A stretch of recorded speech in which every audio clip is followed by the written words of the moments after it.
ഇതാ ഞാൻ പറഞ്ഞത്. ഈ തിണ്ണമെടുക്കേ നാളെ അവിടെ ചെന്ന് കാണിക്കണം. അപ്പൊ അണപ്പല്ല് മാത്രല്ല, മിനിമം ഒരു 5 പല്ലെങ്കിലും കവറിലിട്ടിങ് വരാം. ആവശ്യമുണ്ടെങ്കിൽ പറഞ്ഞാ മതി, കിട്ടുന്നതിൽ പാതി നിനക്കും തരാം. എടി, എന്റെ കാര്യത്തിലേ നീയൊക്കെ ഇങ്ങനെ കാട് കയറി ചിന്തിക്കണ്ട. അത് നോക്കാനേ ഞാൻ തന്നെ ധാരാളം മതി. അയ്യോ, ഞങ്ങള് കാടും മലയൊന്നും കേറുന്നില്ലേ, നടക്കാൻ പോകുന്ന കാര്യങ്ങൾ പറഞ്ഞു, അത്രേ ഉള്ളൂ അല്ലേ? നടക്കാൻ പോകുന്ന കാര്യങ്ങൾ ഇങ്ങനെ ഗണിച്ചു പറയാൻ നീ ആരാ? ജ്യോതിഷരത്നോ? ആ, വല്ല കണിയന്മാരെ ജോത്സ്യന്മാരെ ഒക്കെ വിളിച്ചു വരുത്തേണ്ടി വരും ഇവിടെ. അയ്യോ, വേറൊന്നിനുമല്ല, നിന്റെ ചില കള്ളത്തരങ്ങൾ പൊളിക്കാൻ. ഇന്ന് നിന്നെ CI മാറ്റി നിർത്തി പറഞ്ഞ കാര്യങ്ങൾ അടക്കം. അതെ, പറയേണ്ടവരോട് പറയേണ്ട സമയമാകുമ്പോ ഞാൻ പറഞ്ഞോളാം. നീ എത്ര നല്ല പിള്ള ചമയൊന്നും വേണ്ട. നിന്റെ കയ്യിലിരിപ്പേ ആരും അറിയില്ലെന്നും കരുതണ്ട. നീലിനോട് പോലും പറയാതെ നീ എന്തൊക്കെ ഒപ്പിക്കുന്നുണ്ടെന്ന് ഞങ്ങൾക്കറിയാം. അത്രയ്ക്ക് ഉറപ്പുണ്ടെങ്കിൽ നീയൊക്കെ അത് കണ്ടുപിടിക്ക്. എന്നിട്ട് ഏട്ടനോട് ചെന്ന് പറ. എന്നിട്ട് ഞങ്ങളെ തമ്മിൽ തെറ്റിച്ച് എന്നെ ഇവിടുന്ന് പുറത്താക്ക്. കാണട്ടെ നിന്റെ മിടുക്ക്. അത് വേണ്ടി വരുമെന്ന് തോന്നുന്നില്ല നിന്നെ ഇവിടുന്ന് ഒഴിപ്പിക്കാൻ. നാളെ പോലീസ് സ്റ്റേഷനിൽ നടക്കാൻ പോകുന്ന പൂരം ധാരാളം മതിയോ? അപ്പൊ നമുക്ക് ലോക്കപ്പിൽ കാണാം. Good night. അതെ, മക്കളൊന്നും നിന്നേ.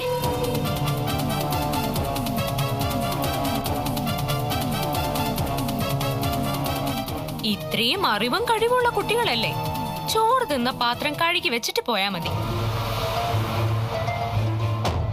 ദേ, നിങ്ങൾ രണ്ടുപേരും ഉണ്ട പാത്രം സിങ്കിൽ കിടപ്പുണ്ട്. നോക്കി നിൽക്കാതെ വന്ന് കഴുകി വെക്കടി. വാടി ഇവിടെ, ഇങ്ങോട്ട് കഴുകടി.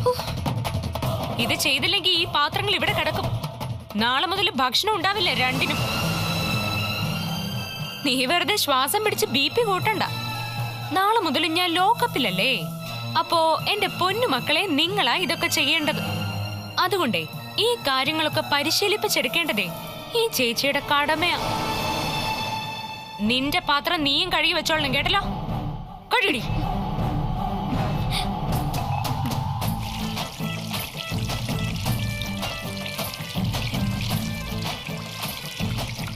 അപ്പൊ പിന്നെ കഴുകല് നടക്കട്ടെ.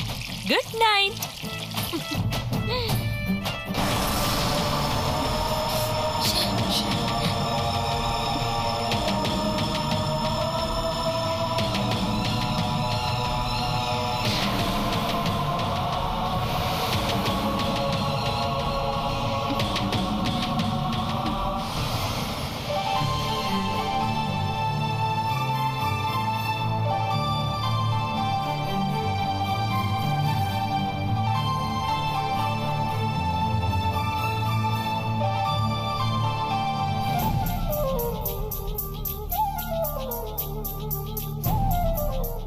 കഴിഞ്ഞ ദിവസം കാവ്യവസ്ത്രം ധരിച്ച ഒരു മധ്യവയസ്കനുമായി മാഡം പുറത്തു വെച്ച് കണ്ട് സംസാരിച്ചിരുന്നു അല്ലേ?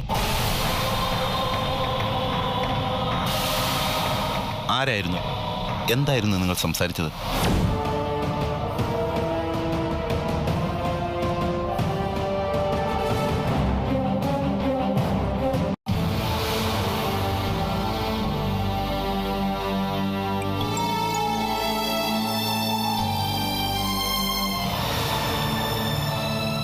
സ്വാതി, താൻ പേടിച്ചോ? ദേ, ഈ മുഖം കണ്ടാൽ അറിയാം താൻ ആകെ ഭയന്നിട്ടുണ്ടെന്ന്. എന്താടോ, ധൈര്യശാലിയുടെ ഉള്ളിലെ ബലമൊക്കെ പോയോ? ഇല്ല, പക്ഷെ പെട്ടെന്ന് പോലീസുകാരി വന്നപ്പോ ഞാനൊന്ന് പതറിന്നുള്ളത് നേരാ. ഇത് വേദം മനഃപൂർവ്വം തന്നെ കുരുക്കാൻ വേണ്ടി ചെയ്ത ചതി തന്നെയാ. അല്ലെങ്കിൽ പിന്നെ ട്രാവൽ ഏജൻസിയിൽ നിന്ന് തന്റെ പേര് പറഞ്ഞു കൊടുക്കോ?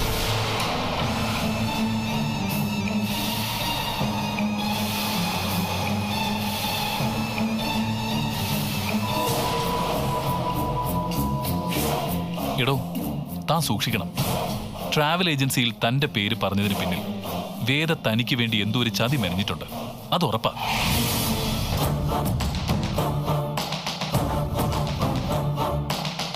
എനിക്കറിയാം അവളുടെ സ്വഭാവം. ആരെയും എങ്ങനെയും ചതിച്ച് പകരം വീട്ടാൻ ഒരു മടിയുമില്ലാത്ത സ്വഭാവം അവളുടേത്. ഏട്ടാ, വഞ്ചനയും ചതിയൊക്കെ 1-2 തവണ ഒരാൾക്ക് ചെയ്യാൻ കഴിഞ്ഞേക്കും. പക്ഷേ ജീവിതകാലം മുഴുവൻ അങ്ങനെ ജീവിക്കാൻ ആർക്കും പറ്റില്ല. ഒരിക്കൽ ചതി ചെയ്താ പിന്നീടത് 1ന് 10 ചെയ്യുന്ന ആൾക്ക് തന്നെ തിരിച്ചു കിട്ടും. അതാ ചരിത്രം. ആ, എന്തായാലും നാളെ സ്റ്റേഷനിൽ ഞാനും കൂടി വരാം. അല്ലെങ്കിൽ ഇന്നത്തെ പോലെ ആ CI തന്നെ ഭയപ്പെടുത്തിയാലോ? അത് വേണ്ട, ഞാൻ അച്ഛനെയും കൂട്ടി പോയിക്കോളാം. ഇല്ലെങ്കിൽ പിന്നെ ചാനലുകാർക്കും പത്രക്കാർക്കും അത് മതി. സിനിമാ താരവും ഭാര്യയും പോലീസ് സ്റ്റേഷനിൽ കയറിയ വാർത്തയാവും നാളെ ചാനലുകളിൽ നിറയെ. അതും ശരിയാ. ആരുടെയും സ്വകാര്യ ജീവിതത്തിൽ എന്ത് കുഴപ്പമുണ്ടായാലും വാർത്ത കിട്ടിയാൽ മതിയെന്ന് വിചാരിക്കുന്ന പത്രക്കാരും ചാനലുകാരോ നമ്മുടേത്. അച്ഛനും ഞാനും കൂടി ആവുമ്പോ ആരും അറിയില്ലല്ലോ. എന്തായാലും നാളെ സ്റ്റേഷനിൽ ചെന്ന് നോക്കട്ടെ. ഹലോ, ആ ബാബുവേട്ടാ, എന്തുണ്ട് വിശേഷം? ആ പിന്നെന്താ, കാണാമല്ലോ. ഞാൻ വീട്ടിൽ തന്നെ ഉണ്ടാവും.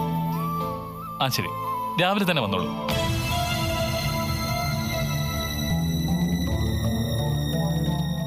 ശരി ഏട്ടാ. എടോ, നമ്മുടെ കഷ്ടകാലമൊക്കെ മാറുവാ. സന്തോഷമുള്ള കാര്യമാണല്ലോ. പറ. മലയാളത്തിലെ ഏറ്റവും വലിയ പ്രൊഡക്ഷൻ കമ്പനികളിൽ ഒന്നാണ് ചന്ദ്രാലയ പ്രൊഡക്ഷൻ കമ്പനി. ഇപ്പോ ഹിന്ദിയിലും തെലുങ്കിലും ഒക്കെ സൂപ്പർ സ്റ്റാർസിനെ വെച്ച് പടം ചെയ്യുന്ന കമ്പനിയാ. കുറച്ച് നാളായി അവര് മലയാളത്തിൽ പടം ചെയ്തിട്ട്. ഇപ്പോ അവര് മലയാളത്തിലേക്ക് തിരിച്ചെത്തുന്നു. ആ സിനിമയില് നായകൻ ഈ ഞാനാ.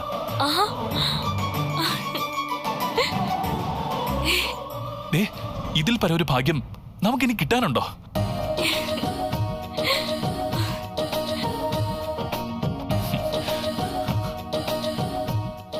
നമ്മുടെ പ്രാർത്ഥനയ്ക്കും കഷ്ടപ്പാടിനും ഫലം ഉണ്ടായി. മനസ്സിൽ കളങ്കമില്ലാതെ ഈശ്വരനെ വിളിച്ച ഒരിക്കലും നിരാശപ്പെടേണ്ടി വരില്ല. അതെ, നാളെ രാവിലെ അവരുടെ മാനേജറും റൈറ്ററും കൂടി എന്നെ കാണാൻ വരുന്നു. അത് പറയാനാ ബാബുട്ട് ഇപ്പൊ ഇങ്ങോട്ട് വിളിച്ചത്, കഥ പറയാൻ. അപ്പോ ഏട്ടൻ നാളെ കഥ കേൾക്ക്. ഞാൻ അച്ഛനെ കൂട്ടി സ്റ്റേഷനിൽ പോയിക്കോളാം. ശരി, എന്നാ പിന്നെ ഞാൻ ഈ സന്തോഷം അച്ഛനോട് ഗിരിയോടൊന്ന് പറയട്ടെ. ശരി.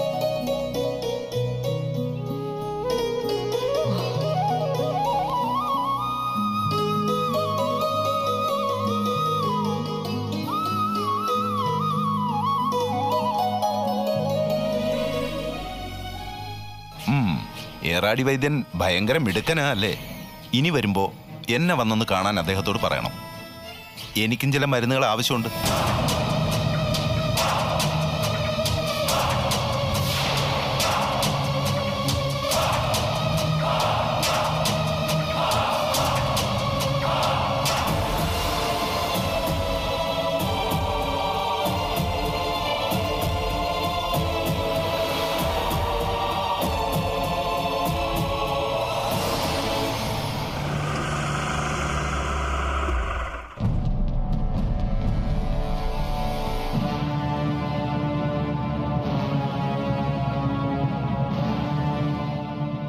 കള്ളം പറഞ്ഞ് രക്ഷപ്പെടാനാണോ ഉദ്ദേശം? അത് നടക്കില്ല. ജയിലിൽ നിന്ന് പരോളിൽ ഇറങ്ങിയ ഒരു കുറ്റവാളിയാണ് നിങ്ങൾ രക്ഷപ്പെടാൻ സഹായിച്ചത്. പറയണം, ബാംഗ്ലൂരിൽ എങ്ങോട്ടാ അവൾ പോയത്?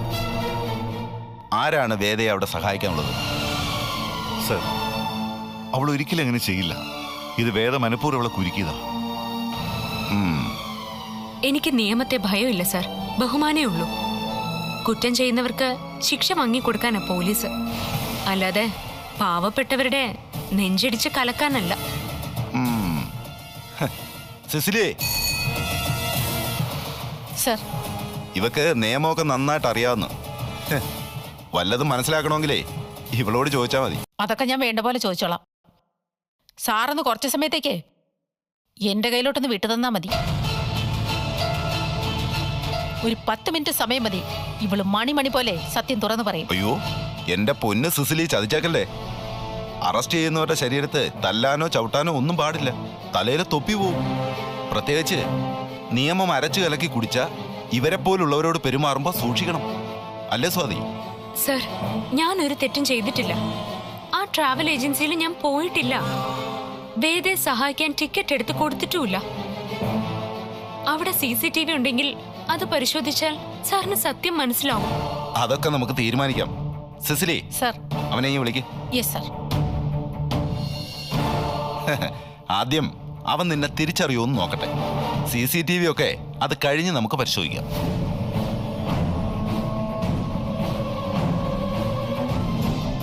സർ, ഇവനാ ട്രാവൽ ഏജൻസിയിലെ ജോലിക്കാരൻ. എന്താടാ എന്റെ പേര്? ജയകുമാർ. ജയകുമാറെ, സത്യം മാത്രമേ പറയാവൂ. വെറുതെ കള്ളത്തരം പറഞ്ഞ് ഒരു നിരപരാധിയെ കൊടുക്കാൻ നോക്കരുത്. ഇല്ല സാർ. പറയടാ, ഞാനാണോ ഒന്ന് ട്രാവൽ ഏജൻസിയിൽ വന്നത്? എന്നെ തന്നെയാണോ നീ കണ്ടത്? കള്ളം പറഞ്ഞ് എന്നെ കൊടുക്കാൻ ആരാ നിന്നെ അയച്ചത്? അതെ, മതി. വലിയ അഭിനയൊന്നും വേണ്ട. ചോദ്യം ചോദിക്കാനാ ഈ യൂണിഫോം ഇട്ടുകൊണ്ട് ഞാനിവിടെ നിൽക്കുന്നത്. ആ ജോലി ഞാൻ ചെയ്തോളാം, മനസ്സിലായോ?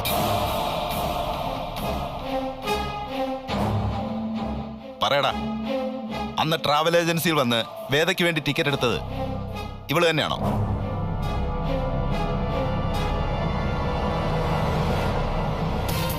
എന്താടാ, ഇവള് തന്നെയാണോ ആള്?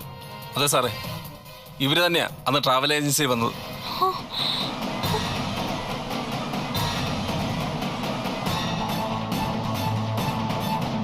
കള്ളം, പച്ചക്കള്ളം. സത്യം പറയടാ, ആര് പറഞ്ഞിട്ടാ നീ ഈ പേരും കള്ളം ഇവിടെ വന്ന് പറയുന്നത്? ആരാ നിന്റെ പിന്നില്? എന്നാടാ ഞാൻ ഇവിടെ വന്നത്? ഇവര് തന്നെ സാറേ, എനിക്ക് ഉറപ്പാ. ഇത്രയും തടിയുള്ളതുകൊണ്ട് വന്നപ്പോ തന്നെ ഞാനിവരെ ശ്രദ്ധിച്ചതാ. എടാ ദ്രോഹി, എന്റെ മോളെ ചതിക്കാൻ കൂട്ടുനിന്നാലുണ്ടല്ലോ, കൊല്ലുന്നിന്നെ ഞാൻ. നിർത്തണോ?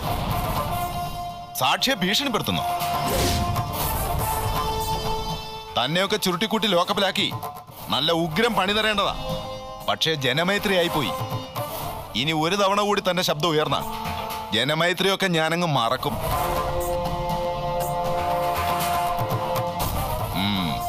നീ പോയിക്കോ, വിളിക്കുമ്പോ വരണം. ശരി സാർ. നിക്ക, നീ ഇപ്പൊ പോയിക്കോ. ഇവിടെ നിന്ന് ഇറങ്ങിയാ ഞാൻ നേരെ വരുന്നത് നിന്റെ വീട്ടിലേക്കായിരിക്കും, ഓർത്തോ? അതിന് നീ ഇവിടുന്ന് ഇറങ്ങിയാലല്ലേ. ഇവിടുന്ന് നേരെ പോകാൻ പോകുന്നതേ ജയിലിലേക്കാ. സിസിലി, സർ. പിന്നെ പറഞ്ഞു വിട്ടേക്ക്. പോടാ. ശരി സാർ. സർ, അവൻ പറഞ്ഞത് പച്ചക്കള്ളോ? ആരോ അവനെ കൊണ്ട് ഇത് പറയിപ്പിച്ചതാ, എനിക്ക് ഉറപ്പാ. മിണ്ടരുത്. സാർ നിൽക്കുന്നതൊന്നും ഞാൻ നോക്കില്ല, പെരുമാറിക്കളയും.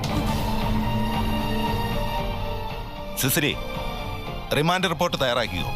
ഇപ്പൊ തന്നെ ഇവിടെ കോടതിയിൽ ഹാജരാക്കി റിമാൻഡ് ചെയ്യണം. സർ. കുറച്ചു ദിവസം അകത്ത് കിടക്കട്ടെ, അപ്പോ ഇവിടെ തടിയൊക്കെ അങ്ങ് കുറയും. അതിന് സാർ ശ്രമിക്കണ്ട. അങ്ങനെ ഒന്ന് ജയിലിൽ കിടന്ന ഉരുകുന്ന തടിയൊന്നും അല്ല എന്റേത്. ഈ തടി എനിക്ക് അഭിമാനോ സാറേ. എന്നെ ജയിലിലടയ്ക്കാൻ സാർ ആരുടെ കയ്യിൽ നിന്നും പണം വാങ്ങിയെന്നൊന്നും എനിക്കറിഞ്ഞൂടാ. പക്ഷേ സാർ ഈ ചെയ്യുന്നത് ആർക്കു വേണ്ടിയുള്ള വിടുവേലയാ. ഓ, സമ്മതിച്ചു. എന്നാലും നിന്നെ ഞാൻ ജയിലിനകത്താക്കും.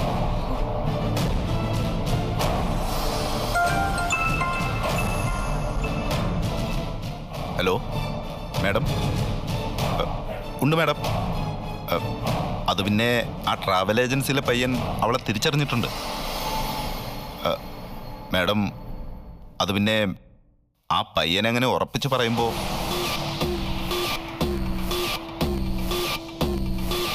CCTV നോക്കാം മാഡം. അവൻ ജയകുമാർ. കൊണ്ടുവരാം. അവനെ കൊണ്ട് ഞാൻ ഉടനെ വരാം മാഡം. ശരി മാഡം, ഇപ്പം തന്നെ വരാം. ഓക്കെ. പുലിവാലായി. ആ ട്രാവൽ ഏജൻസിയിലെ പയ്യനെ കൊണ്ട് ഉടനെ SP ഓഫീസിൽ ചെല്ലാൻ. അപ്പോ നീ ചെറിയ പുള്ളിയൊന്നും അല്ല.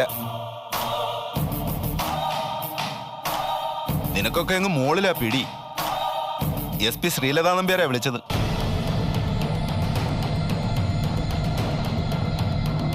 വലിയ സിനിമാ നടന്റെ ഭാര്യയല്ലേ. നിനക്കെങ്ങനെയാ SP ശ്രീലതാ നമ്പ്യാരെ പരിചയം? ഈ ചോദ്യത്തിനുള്ള മറുപടി സാറിനോട് അവര് നേരിട്ട് പറഞ്ഞോളൂ. തക്കാലം പൊയ്ക്കോ. ഇനി എന്റെ കൈ കിട്ടും. കിട്ടിയാലും സാറിന് എന്നെ ഒരു പുല്ലും ചെയ്യാൻ സാധിക്കില്ലെന്ന് ഇപ്പൊ സാറിന് മനസ്സിലായില്ലേ? എന്നെ കള്ളക്കേസിൽ കുടുക്കി ജയിലിൽ അടയ്ക്കാമെന്ന സാറിന്റെ വ്യാമോഹം നടക്കില്ല. എന്തായാലും ആ ട്രാവൽ ഏജൻസിയിലെ പയ്യനെയും കൊണ്ട് SP ഓഫീസിൽ പോയിട്ട് വരുമ്പോ തലയിൽ തൊപ്പി ഉണ്ടാവണേന്നൊന്ന് പ്രാർത്ഥിക്കും. സാറ് മാത്രമല്ല, നിങ്ങളും ഒന്ന് സൂക്ഷിച്ചോ. വാച പോവാം.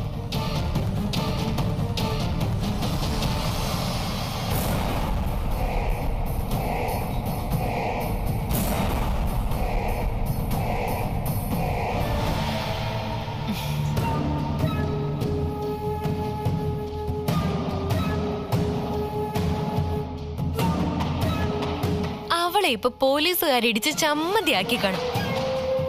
അങ്ങനെ ആയാ മതിയായിരുന്നു. അല്ല ഗൗരിച്ചി, എനിക്കൊരു സംശയം. എന്താ നിന്റെ സംശയം? വല്ല മണ്ടത്തരമാണോ? മണ്ടത്തരൊന്നുമല്ല, ബുദ്ധിപരമായൊരു ചോദ്യം. വേദി സ്വാതിയടുത്തിയും ഭയങ്കര ശത്രുക്കളല്ലേ? അതെ. പിന്നെ എങ്ങനെയാ സ്വാതിയടുത്തി വേദിക്ക് ടിക്കറ്റ് എടുത്ത് കൊടുക്കുന്നേ?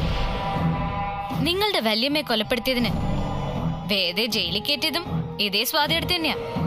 അപ്പൊ പിന്നെ ഇത് വേദ ഒപ്പിച്ച പണിയായിരിക്കും.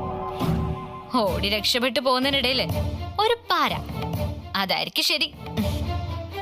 ശരിയും തെറ്റും അതെന്തോ ആവട്ടെ, പക്ഷേ നമ്മൾക്ക് മുമ്പിൽ അവളുടെ കൊമ്പൊടിഞ്ഞില്ലേ? പോലീസ് വീട്ടിൽ കയറി വന്ന് ഒരു പെണ്ണിനെ സംശയത്തോടെ നോക്കിയാ മതി. അതോടെ തീരും ആ പെണ്ണിന്റെ ജീവിതം.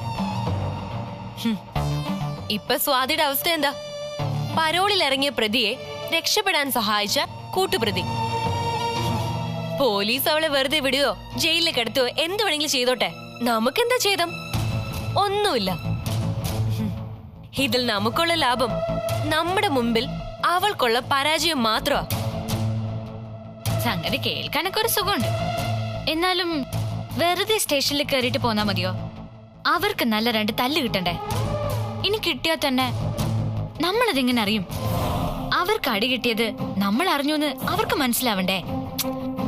ഇന്നാലല്ലേ ഒരു സുഖമുള്ളൂ. അതിനൊക്കെ നമുക്ക് വഴിയുണ്ടാക്കാം. അവരെ ജാമ്യത്തിൽ വിടൂ, അത് ജയിലിലടയ്ക്കോ? അങ്ങനെയൊക്കെ ചോദിച്ചോ ഇപ്പോ? കൊള്ളാം.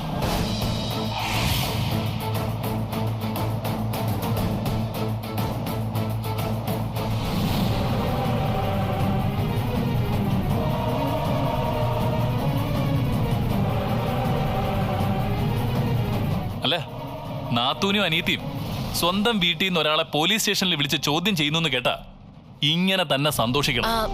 അയ്യോ നീൽ, ഞങ്ങൾ സന്തോഷിച്ചതല്ല. സ്വാതിയെ പോലീസ് കൊണ്ടുപോയതിലുള്ള വിഷമം പങ്കുവച്ചതാ. അതെ, ഞങ്ങളെങ്ങനെ മറ്റുള്ളവർക്ക് ദോഷം വരുന്നതിൽ സന്തോഷിക്കുന്നവരൊന്നുമല്ല. അതെനിക്ക് മനസ്സിലായി.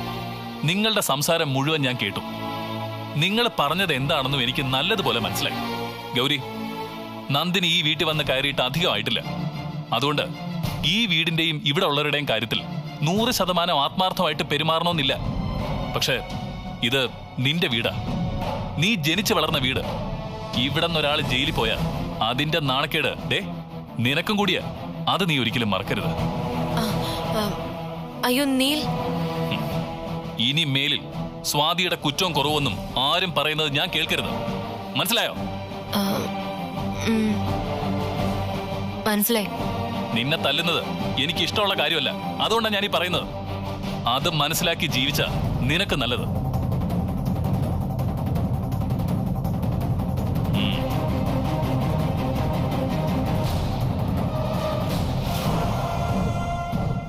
അയ്യോ, എന്റെ ഗൗരിയേച്ചി, ഈ ഏട്ടനാളാകെ മാറിപ്പോയല്ലോ.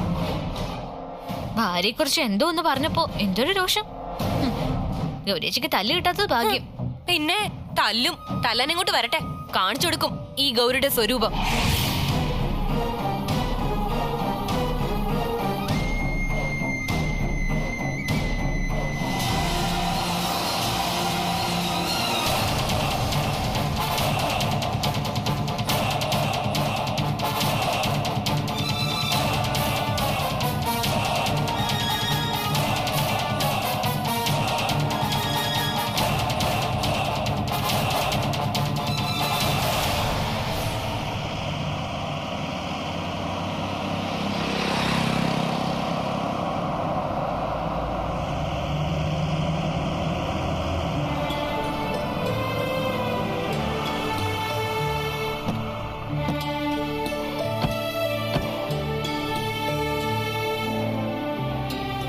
എന്താ വെച്ചാ സ്റ്റേഷനിൽ വേറെ കുഴപ്പമൊന്നും ഉണ്ടായില്ലല്ലോ? ഉണ്ടായ കുഴപ്പങ്ങളെല്ലാം ഈശ്വരാനുഗ്രഹത്താൽ പരിഹരിച്ചു. ആ ഫോൺ കോൾ വന്നോടെ. എന്തായാലും ഏട്ടൻ SP ശ്രീലത നമ്പ്യാരെ വിളിച്ചു പറഞ്ഞതുകൊണ്ട് കാര്യങ്ങൾ എളുപ്പമായി. SP ശ്രീലത നമ്പ്യാരെ ഞാൻ വിളിച്ചു പറഞ്ഞോ? അതെ, ഏട്ടനല്ലേ അവരെ വിളിച്ചു പറഞ്ഞത്? ആ CI സ്വാതിയോട് മോശമായിട്ട് സംസാരിക്കാൻ തുടങ്ങിയപ്പോഴാ SP വിളിച്ചത്. അതോടെ CIയുടെ 10 മടങ്ങിയെന്ന് പറഞ്ഞാൽ മതിയല്ലോ. മല പോലെ വന്നത് എലി പോലെ പോയെന്ന് പറഞ്ഞു കേട്ടിട്ടേ ഉള്ളൂ. ഇന്നത് നേരിട്ട് കണ്ടു. ഏട്ടൻ ഈ SP ശ്രീലത നമ്പ്യാരെ എങ്ങനെയാ പരിചയം? സ്വാതി, ഞാൻ ആരെയും വിളിച്ചു പറഞ്ഞിട്ടില്ല. എനിക്ക് ഈ ശ്രീലത നമ്പ്യാരെന്ന് SP അറിയ പോലുമില്ല. ഞാൻ കരുതിയത് അവരെ അച്ഛന് പരിചയമുള്ള ആളായിരിക്കുമെന്നാണ്. ഇതെന്തൊരു മറിമായും! നമുക്ക് ആർക്കും പരിചയമില്ലാത്തൊരു SP ശ്രീലത നമ്പ്യാര് നമ്മളെന്തിനു സഹായിക്കണം? ആരവര്? നമ്മൾ പോലീസ് സ്റ്റേഷനിലുണ്ടെന്ന് ആരവരോട് പറഞ്ഞത്? അല്ല മോളെ, അവിടെ വെച്ച് മോള് ആ CIയോട് അവര് മറുപടി തന്നോളെന്ന് പറഞ്ഞതോ? എന്റെ അച്ഛ, SP ശ്രീലത നമ്പ്യാരെ വിളിച്ചെന്ന് കേട്ടപ്പോ ഞാനൊരു ജാടയ്ക്കങ്ങ് പറഞ്ഞതാ.